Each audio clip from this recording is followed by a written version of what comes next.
Assalamualaikum warahmatullahi wabarakatuh. Innal hamdalillah nahmaduhu wa nasta'inuhu wa nastaghfiruh wa na'udzu billahi min sururi anfusina wa min sayyiati a'malina. Man yahdihillahu fala mudhillalah wa man yudlil fala hadiyalah. Wa asyhadu an la ilaha illallah wahdahu la syarika lah wa asyhadu anna Muhammadan abduhu wa rasuluh. Allahumma salli wa sallim wa barik ala Muhammadin sallallahu alaihi wa ala alihi wa ashabihi wa man tabi'ahum bi ihsanin ila yaumiddin. Waqad qala Allah Ta'ala ya ayyuhalladzina amanu taqullaha haqqa tuqatih wa la tamutunna illa wa antum muslimun. Fa inna asdaqal hadithi kitabullah wa khairal huda huda Muhammadin sallallahu alaihi wa ala alihi wa sallam wa syarrul umuri muhdatsatuha wa inna kulla muhdatsatin bid'ah wa kulla bid'atin dhalalah wa kulla dhalalatin finnar. Ikhwatal iman, a'izzakumullah. Hadirin Bapak Ibu, saudara-saudari yang dirahmati Allah Jalla wa'ala. Pertama, kita bersyukur kepada Allah atas limpahan nikmat-nikmatnya yang Allah karuniakan kepada kita semua, sehingga kita dimudahkan hadir di majelis ini untuk satu niat dalam rangka untuk mempelajari ilmu syar'i. Kita pelajari satu ayat dari Al-Quran, satu hadis dari Nabi yang mulia. Semoga salawat dan salam selalu tetap terlimpah kepada junjungan kita Nabi besar Muhammad sallallahu alaihi wasallam beserta seluruh keluarga dan keturunan beliau, para sahabat beliau, dan seluruh pengikutnya hingga tibanya hari kiamat. Ikhwatal iman, insyaallah malam ini kita akan memulai mengkaji tema-tema tentang akidah. Untuk ke depan kita akan membahas satu kitab, apakah itu Usulul Thalathah atau mungkin Aqidatut Tauhid atau mungkin kitab-kitab akidah yang lain. Untuk pertemuan kali ini kita akan memulai dengan pentingnya mempelajari akidah, karena akidah ini merupakan pondasi seorang mukmin di dalam mengabdi beramal soleh kepada Allah. Tanpa akidah yang benar, amal ibadah kita ini sia-sia, nggak berarti sama sekali. Ibarat sebuah pohon, akidah itu merupakan akarnya yang menghujam ke tanah sehingga pohon itu tegak berdiri. Sekalipun hempasan angin itu begitu kuat, tapi pohon itu akan tetap tegar menghadapi berbagai macam hempasan, yakni angin atau badai sekalipun. Demikian pula orang yang berakidah kuat dan memiliki akidah yang benar, fa insyaallah segala fitnah kehidupan dunia ini akan diatasi dengan baik. Dan amal ibadah kita ini tanpa adanya akidah yang benar bisa tidak diterima oleh Allah Jalla wa'ala, menjadi sia-sia. Maka penting sekali kita membangun akidah itu dengan benar, sesuai dengan yang diajarkan oleh Nabi kita Muhammad sallallahu alaihi wasallam. Yang akidah itu bersumber dari Al-Quran dan As-Sunnah. Dan Nabi sudah menjelaskan berbagai macam unsur-unsur di dalamnya. Dan perkara akidah ini tidak bisa melalui sebuah proses kontemplasi, pengalaman rohani, tidak bisa. Dia harus semata-mata ilmu langsung yang datang dari Allah melalui Nabi kita Muhammad sallallahu alaihi wasallam. Kalau bahasanya, ilmu ini adalah tauqifi. Kalau bahasa orang sekarang mungkin build up, ya, langsung dari Allah. Tidak boleh ada unsur-unsur lain yang mengintervensi akidah ini.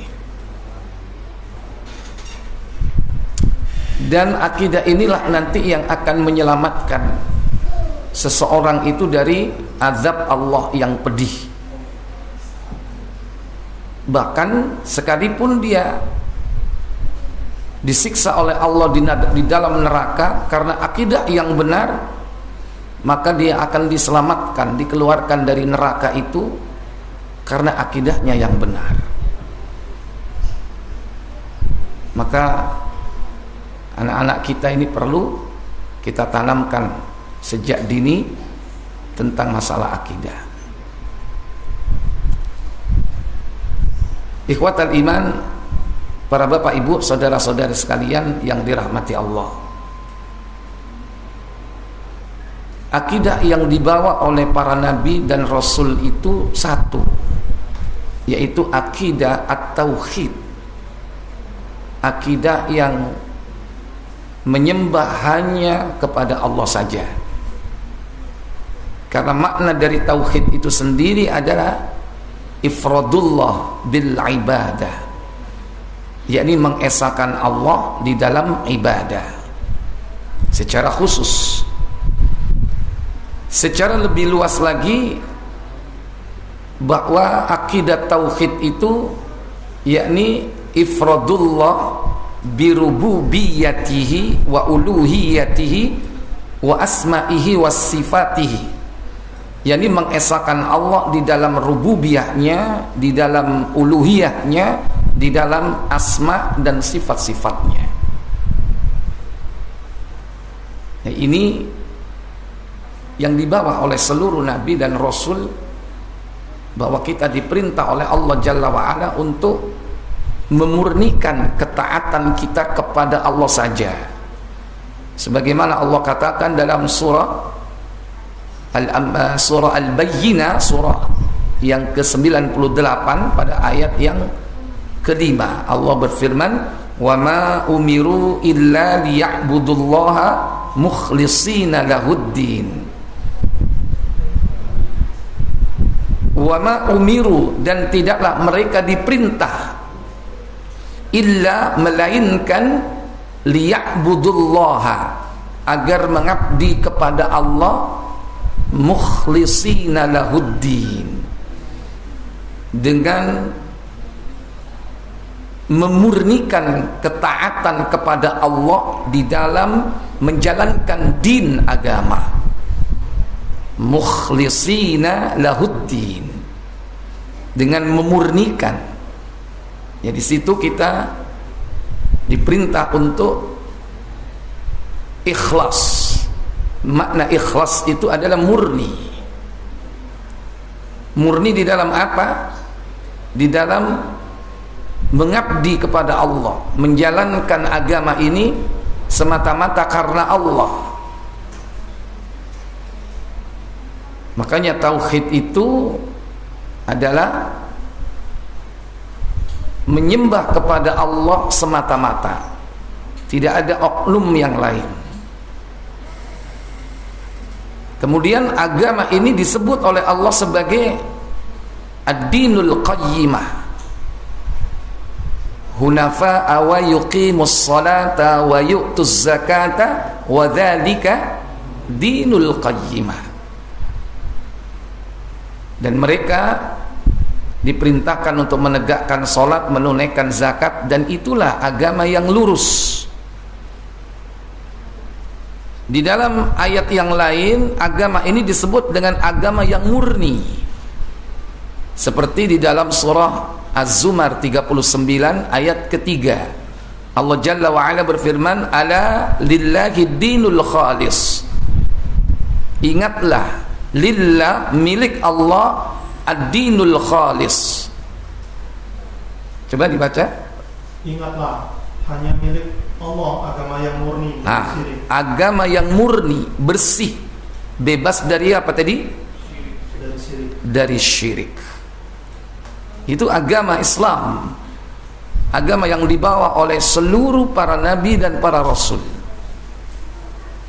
Makanya akidah yang dibawa oleh seluruh rasul itu dan seluruh para nabi adalah akidah tauhid, yang menyembah, mengabdi hanya kepada Allah Jalla wa'ala.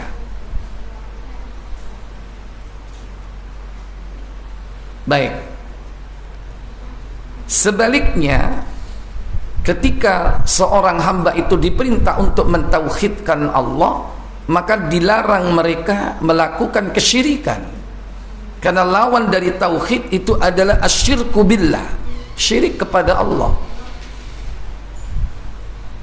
Sehingga digabung kadang perintah itu, setelah Allah perintahkan, Allah larang. Dalam surah An-Nisa ayat 36, wa'budullaha wa la tusyriku bihi syai'a. Surah 4 ayat 36, wa'budullaha wa la tusyriku bihi syai'a. Apa kata Allah? Dan sembahlah Allah, mengabdilah kepada Allah. Maksudnya tauhidkan Allah itu. Wala tusyriku bihi syai'a, dan janganlah kalian menyekutukan Allah dengan sesuatu apapun. Allah Jalla wa'ala sudah memberikan segala fasilitas hidup ini. Allah sudah menciptakan kita, memberi rizki kita, maka otomatis konsekuensinya adalah kita harus menyembahnya kepada Allah. Dan jangan kita berbuat syirik. Itu permintaan Allah. Dalam surah Al-Baqarah, surat yang kedua, pada ayat yang ke-21, Allah katakan, ya ayyuhan nasu u'budu rabbakum, ya ayyuhan nasu u'budu rabbakumul ladzi khalaqakum walladzina min qablikum la'allakum tattaqun alladzi ja'ala lakumul arda firasyan was samaa'a binaa'a wa anzala minas samaa'i maa'an fa akhraja bihi minats thamarati rizqan lakum fala taj'alu lillahi andada wa antum ta'lamun. Ayat ini adalah perintah untuk mentauhidkan Allah dan larangan berbuat syirik. Apa kata Allah?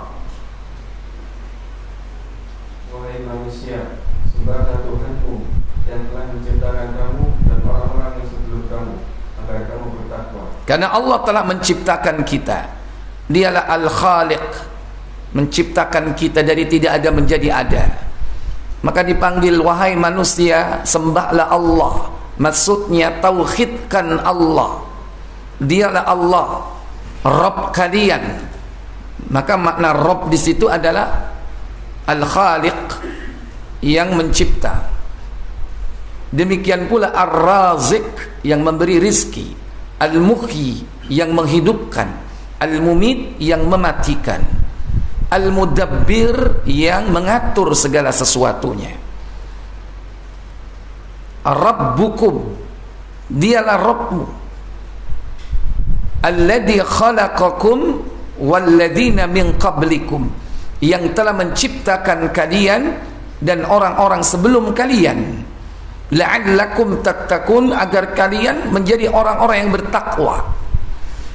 Setelah Allah tunjukkan bahwa kita ini merupakan makhluk ciptaan Allah, Allah tidak membiarkan begitu saja, tapi Allah mengatur kehidupan kita, diberi kita rizki. Kata Allah dalam ayat berikutnya, alladzi ja'ala lakumul arda firasya. Apa kata Allah? Dialah yang menjadikan bumi sebagai hamparan bagaikan hamparan, seakan-akan datar bumi ini, sehingga kita tidak merasa jatuh. Sekalipun ada yang naik, ada yang turun, karena ada pegunungan, ada lembah, tapi Allah hamparkan bumi ini. Kemudian Allah memberikan rizki bagi kita. Apa itu? Dan langit sebagai atap. Dan Allah menjadikan langit, yakni was-samaa'a binaa'a. Allah jadikan langit itu ditinggikan bagi atap, tak bertiang. Ada tiangnya langit itu? Kalau langit-langit kita ada tiangnya, kalau enggak ada ambruk.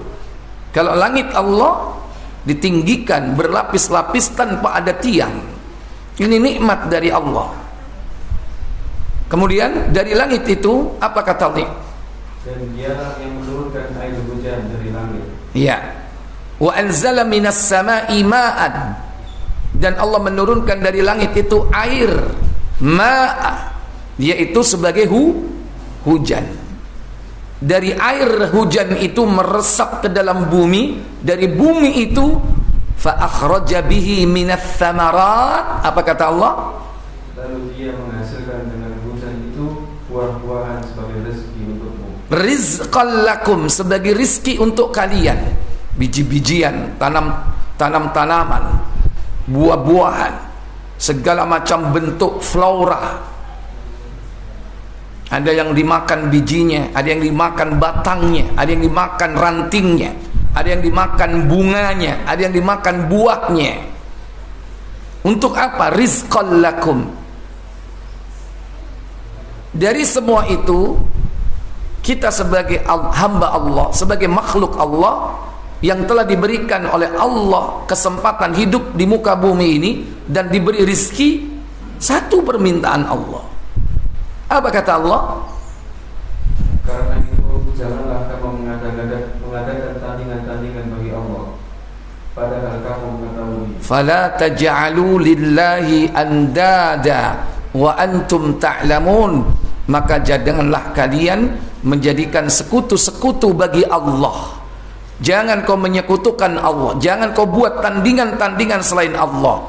Wa antum ta'lamun, sementara kau mengetahuinya.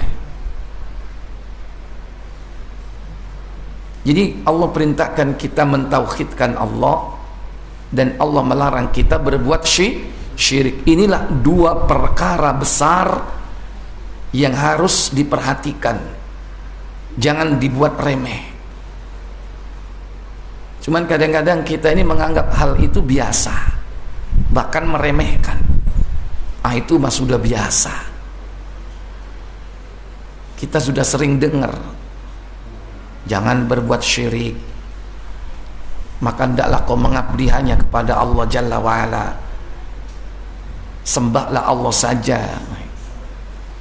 Padahal ini perkara yang kalau kita tidak perhatikan, orang bisa terjerumus, baik langsung atau tidak, baik sengaja atau tidak sengaja.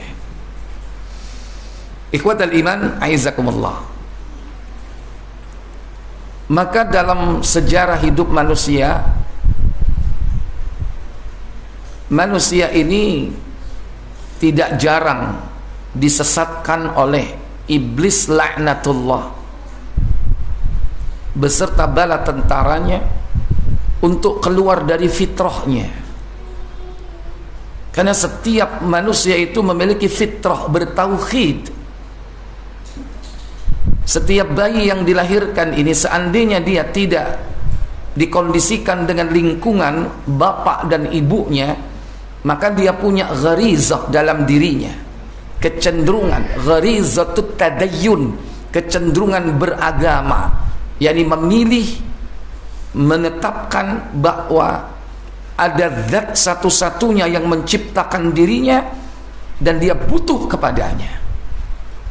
Itulah kecenderungan manusia bertauhid. Sekalipun dia hidup di pedalaman, tidak pernah diajari apapun, karena Allah sudah membuat perjanjian sama ruh-ruh yang hendak lahir ke bumi ini. Ditanya, alastu bi rabbikum? Mereka semua sebelum lahir ke bumi ini ditanya, apakah kau yakin aku Rabbmu? mereka selalu dan menjawab, bala syahidna, benar wahai Allah, kami bersaksi bahwa engkau adalah Rabb, bahwa engkau adalah Rabb satu-satunya. Kita sudah berjanji, cuman kita nggak terasa. Terasa nggak selama ini kalau kita pernah berjanji di hadapan Allah? Nggak terasa.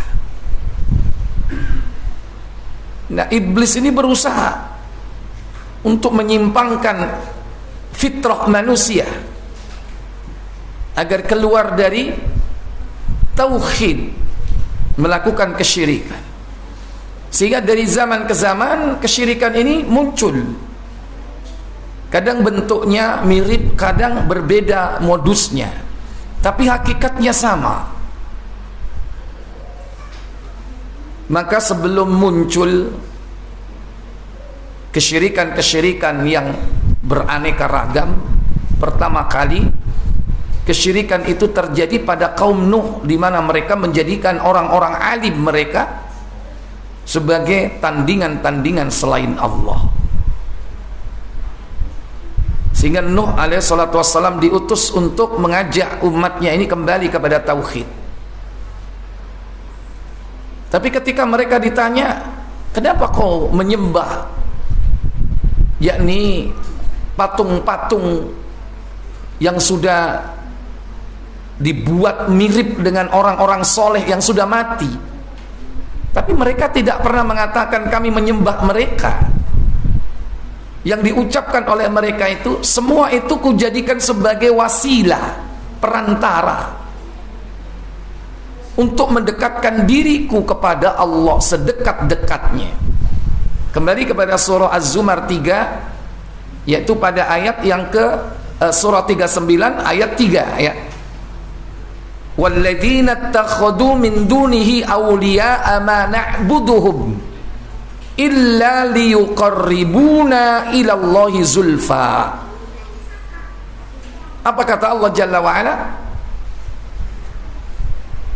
Kami tidak menyembah mereka melainkan dan orang-orang yang mengambil pelindung selain Dia berkata, kami tidak menyembah mereka melainkan berharap agar mereka mendekatkan kami kepada Allah dengan sedekat-dekatnya. Iya, itu yang dikatakan oleh mereka. Ketika mereka ditanya, kenapa kau menyembah patung-patung? Yang di situ patungnya sudah mirip dengan orang-orang soleh mereka, mirip Ya'uq, mirip Swa, mirip Nasr, mirip orang-orang yang mereka agungkan di antara orang-orang soleh mereka yang sudah mati. Mereka menjawab, ma na'buduhum, kami tidak menyembah mereka, illa, melainkan, liyuqarribuna, semua itu kujadikan sebagai sarana untuk mendekatkan diriku kepada Allah. Liyuqarribuna ilallahi zulfa, kujadikan perantara untuk mendekatkan diri kepada Allah sedekat-dekatnya. Dan ucapan ini akan selalu berulang terus dari zaman ke zaman sampai akhir zaman.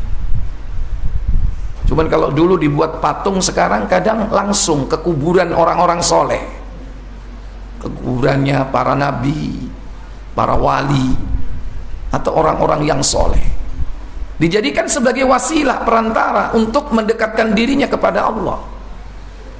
Kalau tidak secara langsung mereka minta, mereka menganggap bahwa tempat itu adalah tempat mustajab, tempat yang dikabulkan doanya bagi orang yang doa di tempat itu. Sementara tidak ada dalil untuk itu. Minimal keyakinan itu yang ada. Kalau berdoa di samping kuburan wali, kuburan sunan, dianggap itu tempat mustajab, karena dia mengkiaskan dengan raudhah. Kalau raudhah ada dalil, ma baina baiti wa mimbari raudhatun min riyadil jannah. Hadis sahih bahwa antara rumahku dan mimbarku terdapat taman di antara taman-taman surga. Kemudian dijelaskan para ulama, maksudnya tempat itu salah satunya merupakan tempat yang mustajab untuk berdoa. Kemudian dikiaskan, berarti kalau berdoa di samping kuburan wali juga mustajab, sementara tidak ada dalilnya. Minimal ada anggapan seperti itu. Tempat-tempat seperti itu dijadikan perantara untuk mendekatkan diri kepada Allah Jalla wa'ala.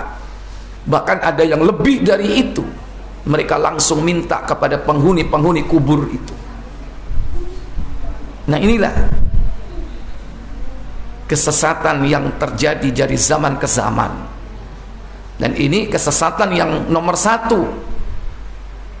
Selain dari kufur, kemudian kemunafikan, kemudian bid'ah, kemudian kemaksiatan, dan dosa-dosa besar. Yang paling pertama dan utama yang terjadi, yakni diutusnya Rasul pertama Nuh alaihi salatu wassalam, yakni syirik.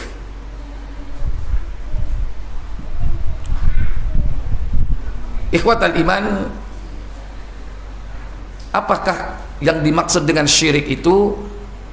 Para ulama banyak mendefinisikan tentang apa syirik itu. Syirik diantaranya didefinisikan dengan antaj'alallaha niddan wa huwa khalaqaka, di mana kau menjadikan sekutu-sekutu bagi Allah padahal Allah menciptakan kalian. Ada yang mendefinisikan yad'u ma'allahi ghairuh, yaitu kau berdoa, menyeru atau mengabdi kepada selain Allah, di samping kepada Allah. Ini beberapa definisi tentang syirik. Dan Al-Quran menyebut syirik ini, pertama dia disebut dengan zulmun azimun, kezaliman yang besar. Ketika turun ayat surah Al-An'am ayat 82,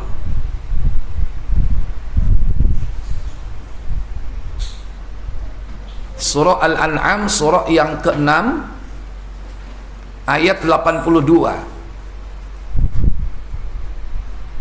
alladzina amanu wa lam yalbisu imanakum bizulmin. Di situ disebutkan alladzina amanu wa lam yalbisu imanahum bizulmin ulaika humul amnu ulaika lahumul amnu wa hum muhtadun. Ya. Apa kata Allah? Orang-orang yang beriman dan tidak mencampur adukan iman mereka dengan syirik, mereka itulah orang-orang yang mendapat rasa aman dan mereka mendapat petunjuk. Iya, orang-orang yang beriman yang tidak mencampur imannya dengan kezaliman, walam yalbisu imanahum bizulmin, tidak mencampur iman dan kezaliman. Mereka itulah orang-orang yang mendapatkan keamanan dan petunjuk, keamanan di akhirat, petunjuk di dunia. Saat ayat ini diturunkan, beberapa sahabat bingung. Dia mengadu kepada Nabi, wahai Rasul, siapa yang tidak berbuat zalim? Sekalipun kami orang beriman, pasti kita pernah berbuat zalim. Berarti kami tidak mendapatkan keamanan dan petunjuk. Karena sekalipun kita beriman dan kita pernah berbuat zalim. Ini membuat sahabat gundah. Lantas apa jawab Nabi SAW? Bukan begitu maksud ayat itu. Maksud dari ayat itu, Nabi menjawab dengan membawa yakni hujjah surah Luqman ayat 13.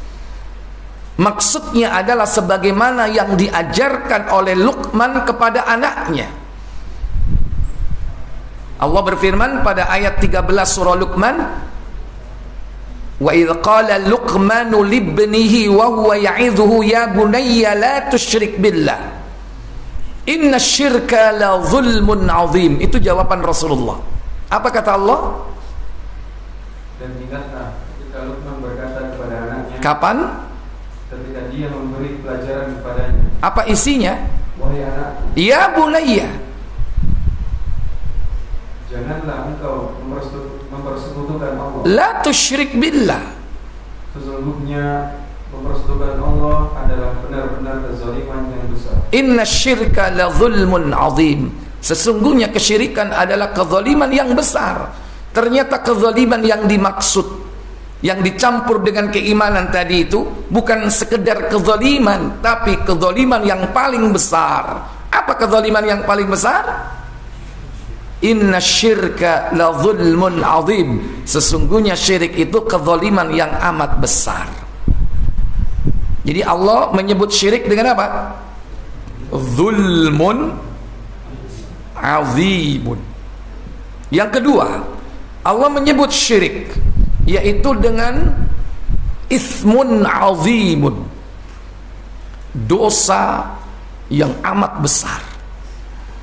Sebagaimana Allah katakan di dalam surah An-Nisa surah 4 pada ayat ke-48, Allah Jalla wa Ala berfirman, Innallaha la yaghfiru an yushraka bih wa yaghfiru ma duna dzalika liman yasha wa may yusyrik billahi faqad iftara itsman 'azima. Apa kata Allah? Sesungguhnya Allah tidak akan mengampuni dosa karena mempersekutukannya atau syirik, dan Dia mengampuni apa dosa-dosa yang selain syirik itu bagi siapa yang Dia kehendaki. Bagi siapa yang mempersekutukan Allah, maka sungguh dia telah berbuat dosa yang besar. Wa may yusyrik billah, barang siapa yang menyekutukan Allah, faqad iftara itsman 'azima, maka sungguh dia telah berbuat dosa yang amat besar. Yang ketiga, Allah menyebut syirik dengan dhallun ba'idun, kesesatan yang amat jauh.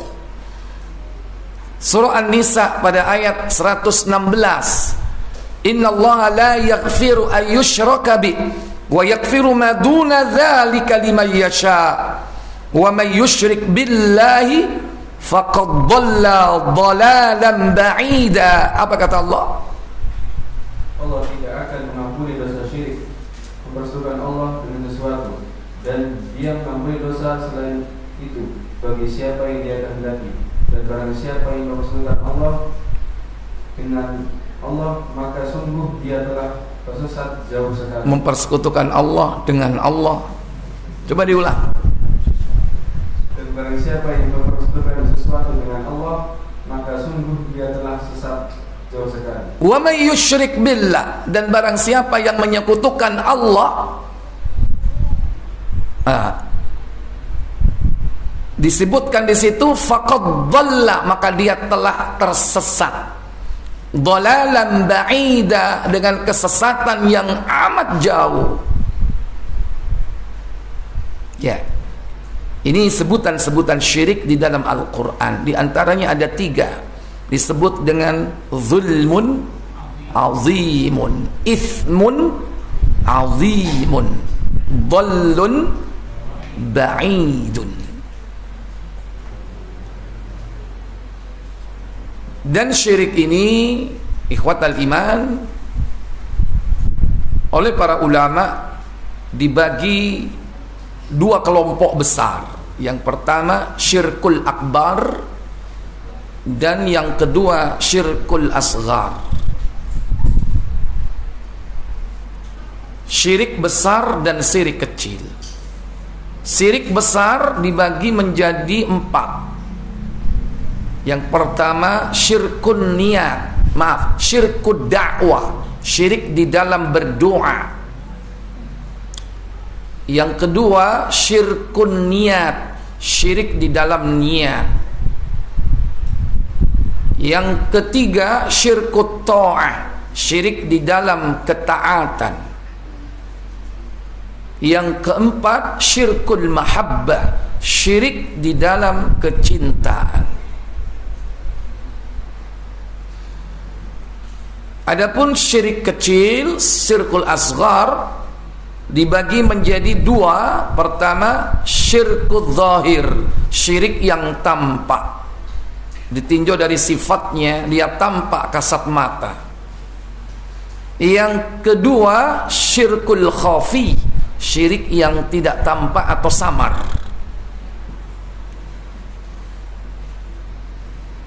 Mulai dari yang pertama, syirik apa? Syirik besar yang pertama yaitu syirkud dakwah, syirik di dalam berdoa. Syirik di dalam berdoa ini saya bagi menjadi dua.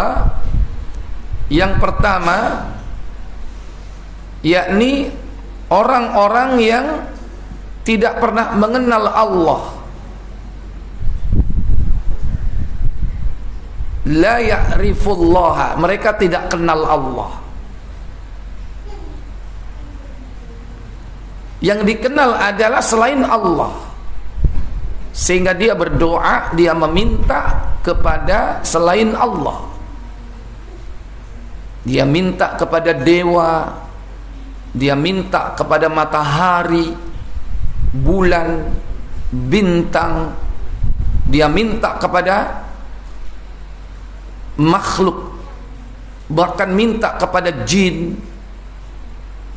yang mengaku sebagai ini dan itu, sebagai danyang, sebagai bau rekso. Dia nggak kenal Allah,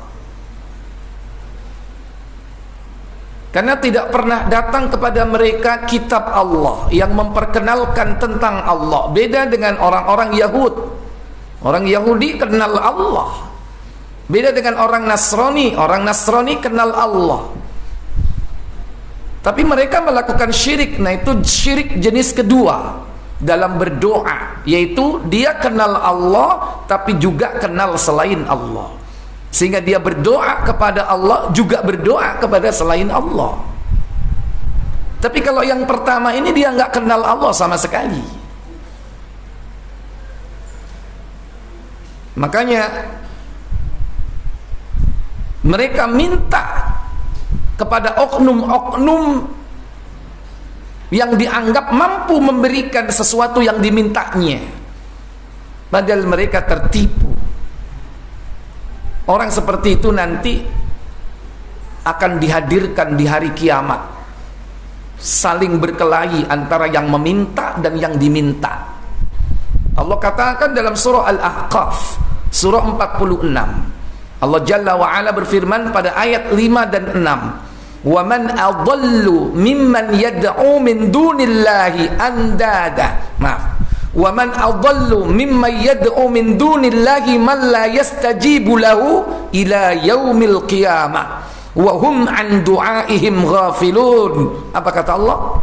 Dan siapakah yang lebih sesat daripada orang-orang yang menyembah selain Allah, sesembahan yang tidak dapat memperkenankan doanya sampai hari kiamat, dan mereka lalai dari memperhatikan doa mereka. Waman adallu, perhatikan kalimatnya adallu, bukan kata disyirik.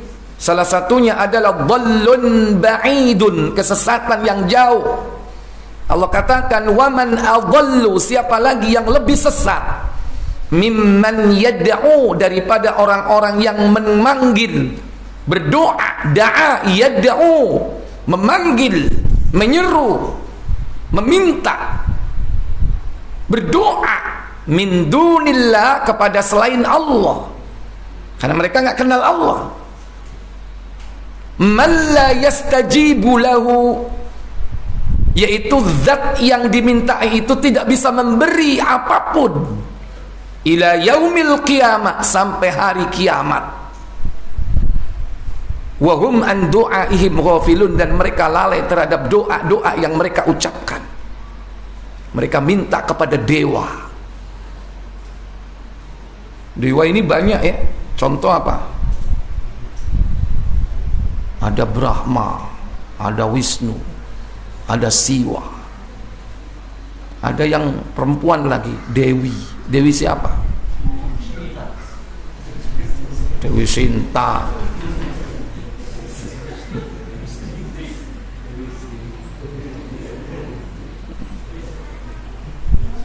Banyak. Bahkan ada dewinya yang cantik, ya kan? Dewi apa itu? Hah? bersama Tom Sancong itu. Wah, tahu baru dia. Lihat Sunggokong dia. Itu dewi-dewi yang dianggap bisa memberikan hajat-hajat mereka, dapat menolak madarat manusia. Padahal tidak bisa memberi apapun.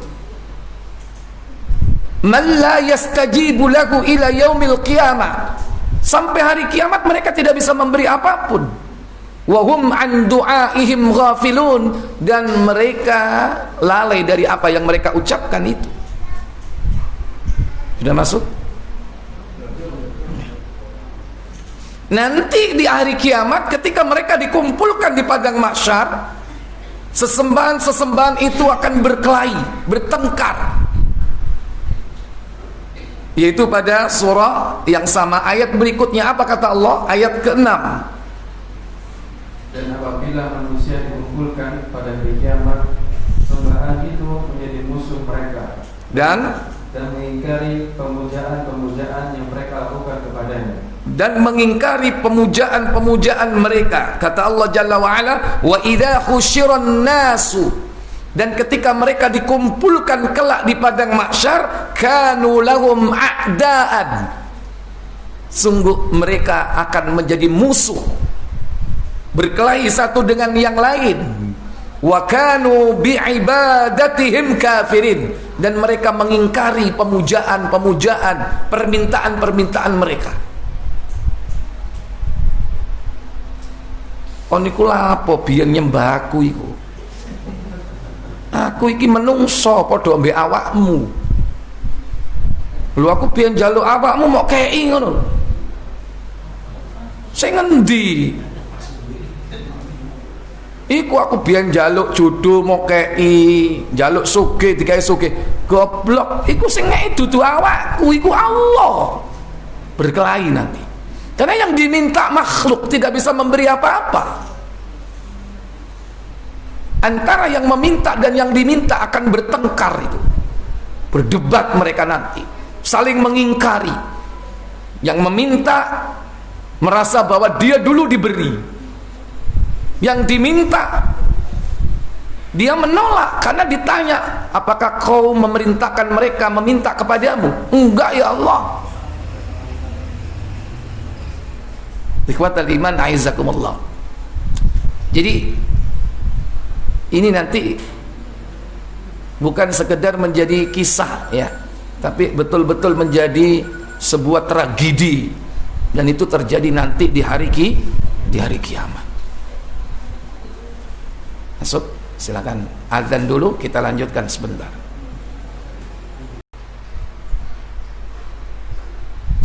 Hadirin Bapak Ibu, saudara-saudari yang dirahmati Allah. Kemudian bentuk kedua dari syirik berdoa, di mana seseorang mengenal Allah tapi juga mengenal selain Allah, sehingga dia berdoa kepada Allah tapi juga dia berdoa kepada selain Allah. Dia minta kepada Allah tapi juga minta kepada selain Allah. Dia melaksanakan sholat tapi juga setelah itu dia memanggil, menyebut oknum-oknum selain Allah. Dia sebut Allah tapi juga sebut selain Allah. Inilah kesyirikan, di mana dia mencampur ketauhidan itu dengan kesyirikan, atau kesyirikan itu tidak mungkin disebut dengan tauhid kalau sudah mencampur pengabdian itu kepada Allah dan juga kepada selain Allah. Di antara firman Allah yang menegaskan dalam perkara ini, surah Al-Mu'minun ayat 117. Allah Jalla wa Ala berfirman, wa man yad'u ma'allahi ilahan akhar la burhana lahu bihi fa innama hisabuhu 'inda rabbi innahu la yuflihul kafirun. Apa kata Allah? Dan barang siapa menyembah Tuhan yang lain selain Allah padahal tidak ada suatu bukti pun baginya tentang itu, maka perhitungannya hanya pada Tuhannya. Sesungguhnya orang-orang kafir itu tidak akan beruntung. Ya.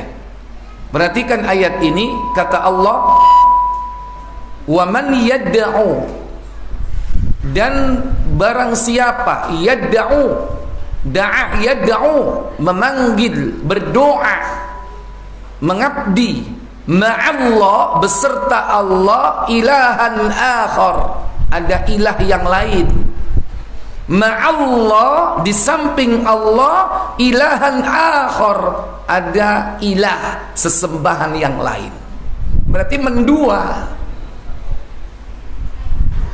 Kalau yang pertama tadi memang nggak kenal Allah, sehingga yang dimintai siapapun yang dianggap Tuhan oleh mereka.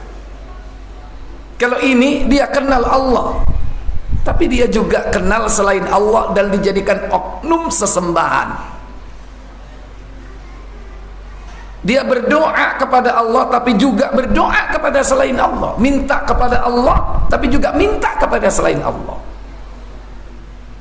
Salat dia lakukan di masjid, tapi setelah salat dia baca zikir wirid, di dalamnya dipanggil nama-nama jin, dicampur dengan asmaul husna. Tapi karena dia nggak tahu, atau mungkin tahu hanya karena ingin mendapatkan kehebatan, dia baca wirid-wirid itu. Di situ ada asmaul husna dicampur dengan nama-nama jin. Hati-hati. Berarti dia panggil Allah tapi juga panggil selain Allah. Padahal Allah sudah memperingatkan kita dalam surah Jin, surah yang ke-72, pada ayat yang ke-18, wa annal masajida lillahi fala tad'u ma'allahi ahada. Dan sesungguhnya masjid-masjid itu adalah untuk Allah, maka janganlah kamu menyembah apapun di dalamnya selain Allah. Iya, kalau di masjid yang dipanggil hanya Allah, jangan panggil yang lain. Kalau di masjid sholat, ya sholat untuk Allah. Jangan setelah sholat mengamalkan amalan-amalan dengan memanggil oknum yang lain. Maka pakailah doa dari Allah melalui nabinya. Nggak perlu cari doa-doa yang lain. Kadang kita ini mau nyari-nyari kehebatan, ngamalkan doa. Doa Kanzul Arash, doa Sayyidina Akasha, doa Nur lu ketoro tahu ngamal no iku ketoro esok jawab deh. Nur nubuat ya kan, cocok duwe kitab iku nang mujarobat akbar iku ya. Nah, ini contoh syirik di dalam berdoa. Setelah sholat diamalkan wirid-wirid, di situ dicampur antara nama-nama asmaul husna, nama-nama Allah dengan nama-nama jin. Dia nggak ngerti kalau itu nama jin. Makanya jangan gampang-gampang amalkan wirid, doa, zikir kalau nggak jelas dari Nabi. Bisa-bisa yang kita panggil itu jin. Itu yang dimaksud syirik di dalam berdoa. Atau mungkin dia sholat di masjid, di luar ada kuburan walinya, dia datang ke tempat itu minta, mbak turun oleh jodoh mbak, jenengan golekno sing wayu mbak, sing putih dukur mbak, jerapah pupurono. Jadi kadang-kadang kuburannya itu di dalam masjid juga kan. Setelah dia sholat minta kepada kuburan yang dianggap keramat itu. Dia minta kepada Allah tapi minta juga kepada selain Allah. Berhati-hati ya. Ini syirik besar dan ini akan mengeluarkan pelakunya dari Islam, batal syahadatnya. Baik, ini syirik yang pertama, yang termasuk di dalam syirkul akbar. Insyaallah mungkin kita akan lanjutkan pada waktu yang akan datang. Kalau ini sampai habis ya jam 9 belum selesai nanti. Ya, masih ada 3 syirik lagi yaitu di antara syirik besar, belum syirik yang kecil. Baik, karena waktu kita terbatas, ya inilah kajian bainal maghrib wal isya ya. Kita nggak bisa panjang dan lama karena juga jamaah akan menunggu untuk dilaksanakan sholat berjamaah.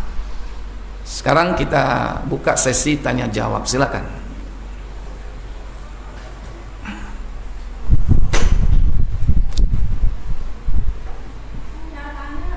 Monggo.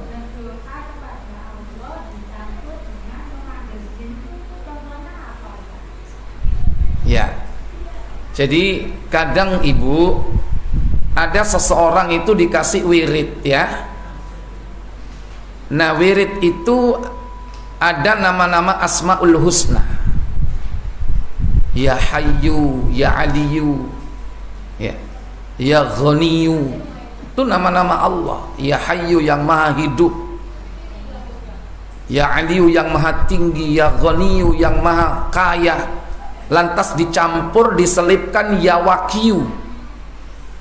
Siapa Ya Wakiyu itu? Ternyata itu adalah nama jin yang disebut. Kan orang tidak hafal Asmaul Husna yang 99. Dipikir juga Asmaul Husna, tidak taunya bukan. Dan itu dibaca 7 kali tanpa nafas. Iya kan? Ah, itu bagi mereka yang pengen punya ilmu strum, diamalkan itu. Nah itu contoh. Sama dengan yang lainnya. Kadang dengan bertawassul ya, disebutkan di situ nama-nama banyak sekali. Di antaranya ada nama mbah ini, mbah itu. Siapa itu? Ada yang disebut Mbah Panjalu. Ada seorang jamaah kajian datang itu bawa kertas panjang itu. Ini. Kemudian dimulai dari ila hadratin Nabi Mustafa Rasulullah sallallahu alaihi wasallam wa ila Abu Bakar As-Siddiq, terus habis sahabat, kemudian wali kutub ya, wa ila Syekh Abdul Qadir Jailani, terus terakhir Mbah Panjalu. Sopo ini? Diselip-selipkan nama-nama itu. Ya. Perkara tawassul saja ini sudah diperselisihkan oleh para ulama. Belum lagi ketika disebut nama-nama yang tidak jelas di situ. Kadang-kadang itu nama jin. Karena jin itu kalau menghuni atau menempati sesuatu tempat atau benda, ya benda itu dinamakan nama jin itu. Makanya benda-benda dikeramatkan, kayak di Jawa Tengah itu ada keris, ada tombak, ada dokar, kereta kencono, itu namanya kiai itu. Kiai ini, kiai itu ya. Bahkan ada kebo namanya Kiai Slamet, kebo bule. Nah ini. Nah bisa jadi jin-jin itu bersemayam di benda-benda makhluk-makhluk itu. Dan itu dijadikan sebagai sebutan-sebutan di dalam berdoa. Ini termasuk kesyirikan. Ini yang pertama dalam penyebutan. Juga dalam meminta. Minta kepada Allah. Setelah minta kepada Allah dalam sholat, dia minta kepada Rasulullah. Padahal Rasul sudah mati, sudah wafat. Bisa nggak kita datang ke kubur Nabi? Ya Rasul, bisnis kula seret. Jenengan lak cedek kali Allah. Nyuwun tolong jenengan suwunaken dumateng Allah supados bisnis kula niki lancar. Bertawassul, minta kepada Nabi supaya Nabi berdoa kepada Allah. Bisa nggak seperti ini? Tidak bisa, ini syirik. Lihat para sahabat, pernah nggak melakukan seperti itu? Ketika terjadi konflik di antara mereka, nggak pernah terjadi di zaman sahabat, walaupun itu genting sekali. Apakah ada di zaman Rasul ketika mereka ditimpa paceklik, nggak terjadi hujan berbulan-bulan, kemudian minta ke kubur Nabi, ya Nabi, aghisni, tolong kami, beri hujan? Nggak pernah. Justru yang terjadi di zaman Nabi ketika terjadi kekeringan, para sahabat datang ke paman Rasul yang masih hidup, Al-Abbas. Diminta supaya Abbas berdoa kepada Allah, diturunkan hujan, Allah kabulkan hujannya biiznillah. Nah, itu contoh tawassul kepada orang soleh tapi yang masih hidup. Kalau meminta, jangankan kepada wali, kepada sunan, ya, kepada nabi tapi sudah wafat, nggak bisa. Dan ini termasuk syirkud dakwah, syirik di dalam berdoa, karena minta kepada orang yang sudah mati, yang tidak bisa memberikan apa-apa. Nah, kita diperintah bertawassul itu dengan tawassul yang syar'i. Di antaranya boleh kita minta doa orang saleh tapi yang masih hidup. Jangan memanggil nama-nama orang yang sudah mati, nggak boleh. Minta kepada mereka-mereka yang dianggap punya kedekatan dengan Allah. Bu, tasik tereng jelas bu. Pripun wau? Nggih. Nggih dados-atos nggih sampun ngamalaken donga-donga nek mboten wonten dasare sampun diamalaken. Cukup napa sing sampun diajaraken kali Kanjeng Nabi Muhammad sallallahu alaihi wasallam niku mawon pun kuwalahan nek jenengan badhe ngamalaken, kuwalahan nggih saking katahe amalan zikir lan donga. Nggih, baik, yang lain satu lagi terakhir.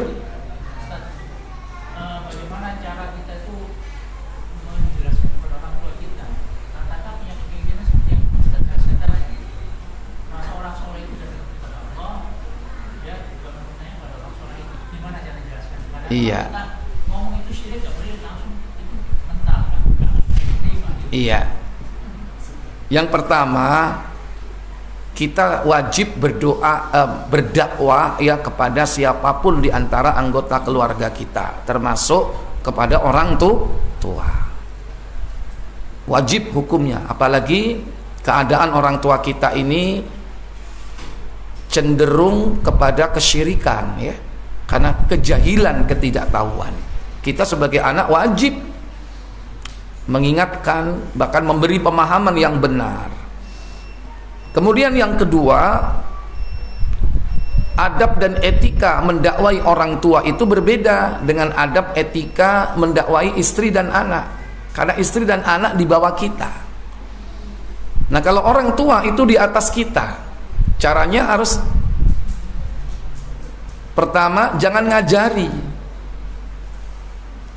Orang tua itu bagaimanapun salah, diajari gak terima. Kok niku se oyo ngandani wong tua, saya dianggap oyo ae. Makanya kita harus pandai-pandai mendekat dengan pendekatan ya kepada orang tua. Ini.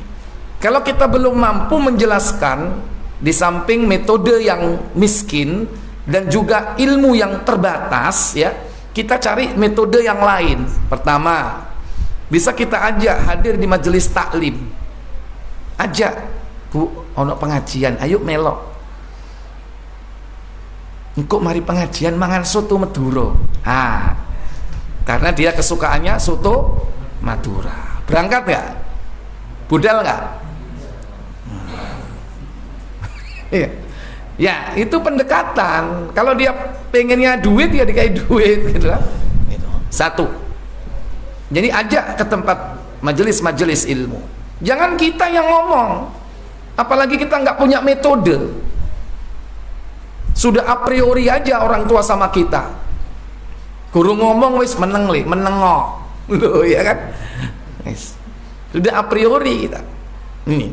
Jadi ajak ke majelis taklim, biar yang memberi nasihat nanti para asatid.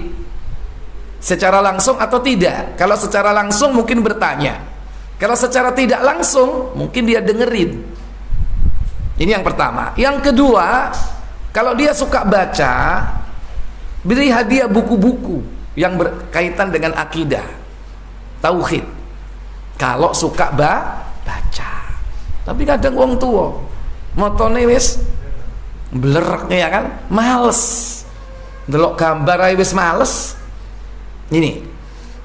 Nah, kalau tidak yang kedua, yang ketiga apa? Pasang televisi di rumah.